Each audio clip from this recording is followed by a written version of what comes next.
صلی و نسلم علی رسولہ الکریم اما بعد فعن ابی ہریرہ رضی اللہ تعالی عنہ قال قال رسول اللہ صلی اللہ علیہ وسلم ان اللہ تعالی یقول یوم القیامہ این المتحابون بجلالی اليوم اظلهم فی ظلی یوم لا ظل الا ظلی صدق النبی الامی الکریم۔ محترم سامعین گرامی قدر، آج جمعۃ المبارک کا عظیم الشان دن ہے۔ رمضان المبارک کا جمعہ اور جہاں سے آج آخری عشرہ بھی شروع ہو رہا ہے۔ کل ہی کی بات محسوس ہوتی ہے کہ چاند دیکھ رہے تھے کہ رمضان المبارک شروع ہونے والا ہے، اور آج اس کا آخری عشرہ شروع ہو رہا ہے۔ کتنے ہمارے دن، کتنی ہماری راتیں، کتنے ہمارے سانس، کتنے ہمارے پل، کتنے گھنٹے منٹ گزر گئے۔ دعا کریں کہ اللہ سبحانہ و تعالی ہماری ان ٹوٹی پھوٹی عبادات کو قبول فرما دیجیے، اور سب سے بڑی دعا یہ کریں کہ یہ جو آخری عشرہ شروع ہونے والا ہے، اللہ اس کی قدر کرنے کی توفیق عطا فرمائے، اس کے ایک ایک لمحے کو قیمتی بنائیے، ایک ایک سانس اور ایک ایک پل کو مزید قیمتی بنانے کی کوشش کیجیے۔ یہ بہت اہم اللہ سبحانہ و تعالیٰ کی نعمت ہے جو ہمیں عطا فرمائی ہے۔ تو آج کے عظیم الشان دن سے ہم ایک نیا عنوان شروع کرنے لگے ہیں۔ دین اسلام کے 4 شعبے بتائے تھے، شاید آپ کو یاد ہوں گے۔ اعتقادات، عبادات، معاملات، یہ 3 ہو چکے ہیں۔ ایک باقی رہتا ہے جس کا نام ہے اخلاقیات۔ سب سے زیادہ اس وقت میرے معاشرے کو جس کی ضرورت ہے وہ اخلاق ہے۔ آج ہمارا اخلاق ٹوٹ چکا ہے، آج ہمارے دلوں کے اندر نفرتیں پیدا ہو چکی ہیں، آپس کے اندر لڑائیاں اور جھگڑے پیدا ہو چکے ہیں۔ آج کے سبق کے اندر صرف ایک بات میں نے آپ کے سامنے ذکر کرنی ہے۔ یوں سمجھیں کہ یہ پورا عشرہ جو میں اخلاق کے حوالے سے بات کروں گا نا، ان تمام باتوں کا آج میں آپ کو خلاصہ بتا دیتا ہوں۔ میں نے پورا عشرہ آپ کو کیا سنانا ہے، پورے عشرے کے اندر قرآن و سنت کے حوالے سے میں نے آپ کو کیا پیغام دینا ہے۔ وہ پیغام یہ دینا ہے کہ ایک دوسرے کے ساتھ محبت کیجیے۔ پورے عشرے کا میرا پیغام ہے۔ کوئی ساتھی اس کے بعد اگر نہیں بھی آ سکتا، باتیں اگرچہ مختلف ہوں گی جو میں انشاءاللہ بتاتا رہوں گا، مختلف احادیث ہوں گی جن کا حوالہ دوں گا، لیکن ان تمام باتوں کے پیچھے سب سے اہم چیز یہی ہوگی کہ خدا را ایک دوسرے کے ساتھ محبت کیجیے۔ چھوڑیے یار نفرتوں کو، کتنی ساری زندگی ہے کہ بندہ اس کو بھی نفرتوں کے اندر گزار دے۔ ایک دوسرے کے ساتھ محبت کیجیے۔ ثواب کتنا ہے ایک مسلمان جب دوسرے مسلمان کے ساتھ محبت سے پیش آتا ہے۔ ذرا 1-2 حدیثیں میں آپ کے سامنے ذکر کر دیتا ہوں۔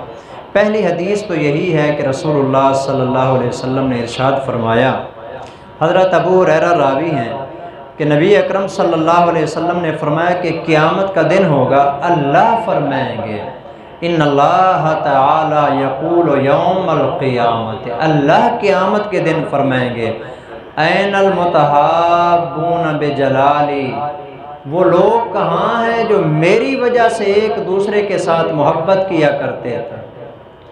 کوئی رشتہ داری نہیں ہے، یہ ہے بھی صحیح تو پھر اس وجہ سے محبت کرتے ہیں کہ یہ اللہ کا محبوب ہے، یہ اللہ سے محبت کرتا ہے۔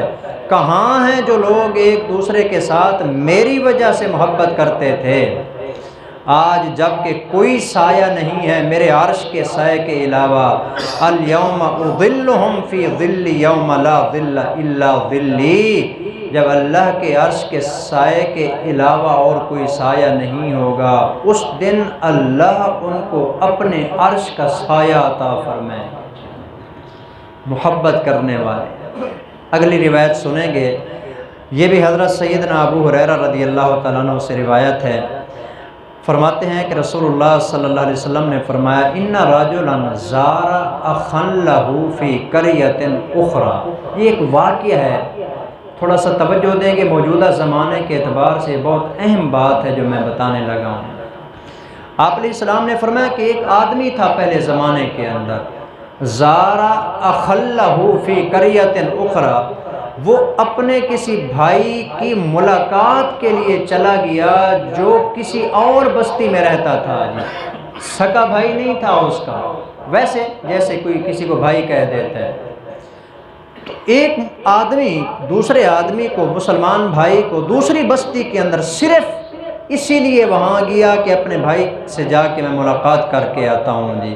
فَأَرْسَدَ اللَّهُ لَهُ وَلَا مَدْرَجَتِهِ مَالَكًا، جہاں سے وہ گزر کے جا رہا تھا نا، اللہ نے اس جانے والے بندے کے راستے کے اوپر ایک فرشتے کو بٹھا دیا۔ سنیں، ایک فرشتے کو بٹھا دیا کہ وہ راستے کے اندر آ کے بیٹھ گیا۔ تو جس وقت وہ بندہ وہاں سے گزرا نا، تو فرشتے نے کہا، اینا تريد، آپ کہاں جا رہے ہیں، آپ کا ارادہ کہاں جانے کا ہے؟ اس نے کہا، اريد اخلی فی هذه القریۃ، میں اپنے بھائی کی ملاقات کے لیے جا رہا ہوں جو میری فلاں بستی کے اندر رہتا ہے۔ اس آدمی نے کہا کہ هل لک علیہ من نعمت تربها، کیا اس سے تو نے کوئی قرض وغیرہ لینے، کوئی چیز لینی ہے جس کی وجہ سے تو اس کے پاس ملاقات کے لیے جا رہا ہے؟ اس نے کہا، نہیں جی نہیں، اور کچھ بھی نہیں ہے، غیر انی احببتہ فی اللہ، میں نے کچھ اس سے لین دین نہیں ہے، میرا کوئی لینا دینا نہیں ہے، میں صرف اس لیے جا رہا ہوں کہ میں اس کے ساتھ اللہ کی وجہ سے محبت کرتا ہوں، اور کوئی مقصد نہیں ہے میرا، صرف اس لیے جا رہا ہوں۔ آپ بھی کبھی کبھی، وہ تو ایک بستی چھوڑ کے دوسری بستی بیچارہ جا رہا تھا نا، آج کل تو اللہ معاف کرے کہ ہم ایک شہر کے اندر رہتے ہوئے ایک دوسرے کے پاس جانے کے لیے تیار نہیں ہوتے، مہینہ مہینہ گزر جاتا ہے، جانا تو رہا اپنی جگہ کے اوپر، موبائل کے اوپر حال احوال پوچھنا پڑ جائے تو کافی عرصے کے بعد، کیا بات ہے یار ملاقات نہیں کر رہا، یار ٹائم ہی نہیں ہے۔ جیسے آج ہر بندہ وزیر اعظم لگا ہوا ہے، ایسا مصروف ہو گیا نا ہر بندہ، کسی کو یار موبائل کے اوپر کال کر کے کسی سے حال حوال پوچھ لینا کہ آپ کیسے ہیں۔ اگر کوئی بیمار ہے، اللہ اکبر اللہ، کوئی بیمار ہے مسلمان، آپ علیہ السلام نے فرمایا کہ کوئی بیمار آدمی تھا، ایک بندہ صبح کے وقت اس کے پاس چلا گیا، اس سے صرف اتنا پوچھ لیا، آپ کیسے ہیں، اللہ آپ کو صحت دے۔ حضور نے فرمایا کہ پورا دن مغرب تک 70,000 فرشتہ اس کے لیے مغفرت کی دعا کرے گا۔ اور اگر مغرب کے وقت چلا گیا، حدیث ابو داؤد شریف کی جو میں آپ کو سنا رہا ہوں، میری بات نہیں ہے، مغرب کے وقت چلا گیا کسی بیمار آدمی کے پاس، صرف اتنا پوچھ لیا کہ بھائی آپ کیسے ہیں، اللہ آپ کو صحت عطا فرمائے۔ حضور نے فرمایا پوری رات اس انسان کے لیے 70,000 فرشتہ مغفرت کی دعا کرے گا، اور جہاں جہاں سے یہ گزر کے جائے گا، ایک ایک قدم کے اوپر اللہ اس کو ایک ایک نیکی عطا فرمائے گا۔ ایک مسلمان کے پاس جانے کا آپ دیکھیں کتنا بڑا ثواب ہے۔ تو اس لیے وہ جا رہا تھا، تو اس نے کہا اور کوئی میرا کام نہیں ہے سوائے اس کے کہ میں اس کے ساتھ اللہ کی وجہ سے محبت کرتا ہوں۔ فرشتے نے آگے سے کہا، فَإِنِّي رَسُولُ اللَّهِ إِلَيْكَ، میں اللہ کا قاصد ہوں جو تیری طرف آیا ہوں، بِأَنَّ اللَّهَ قَدْ أَحَبَّكَ كَمَا أَحْبَبْتَهُ فِيهِ، جیسے تو اپنے بھائی سے محبت کرتا ہے، اس محبت کی وجہ سے اللہ بھی تیرے ساتھ محبت کرتے ہیں۔ اس لیے یہ میرا سب سے بڑا پیغام ہوگا۔ ایک چھوٹی سی حدیث سنا کے بات کو ختم کر دیتا ہوں۔ ہمارے درمیان محبت کیسے پیدا ہوگی؟ آج کل تو ہر بندے کے دلوں میں نفرت ہی نفرت ہے نا، محبت کیسے پیدا ہوگی؟ محبت پیدا کرنے کا بھی رسول اللہ صلی اللہ علیہ وسلم نے نا ایک طریقہ بتایا ہے جی، اس کے اوپر بھی اگر کوئی بندہ عمل کر لے نا انشاءاللہ اس کا بھی بہت بڑا ثواب ہوگا۔ اس کے بارے میں آپ علیہ السلام نے یہ بات ارشاد فرمائی ہے کہ تم میں سے کوئی بندہ اس وقت تک جنت میں داخل نہیں ہو سکتا جب تک وہ ایک دوسرے کے ساتھ محبت نہ کرے۔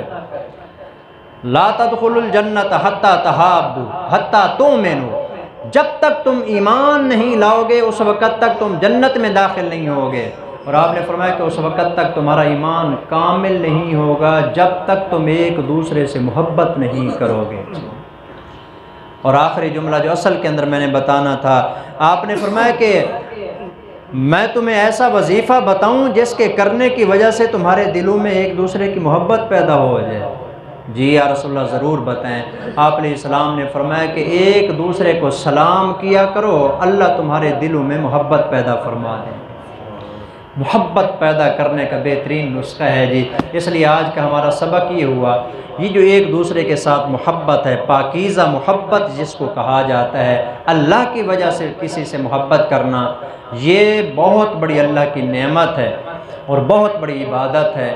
اس کو اپنانا چاہیے اور اس کو حاصل کرنے کا جو طریقہ ہے ایک دوسرے کو سلام کرنا، اس کے اوپر بھی عمل کرنا چاہیے۔ اللہ سبحانہ و تعالی ہم سب کو عمل کرنے کی توفیق عطا فرمائے۔ وما علینا الا البلاغ المبین۔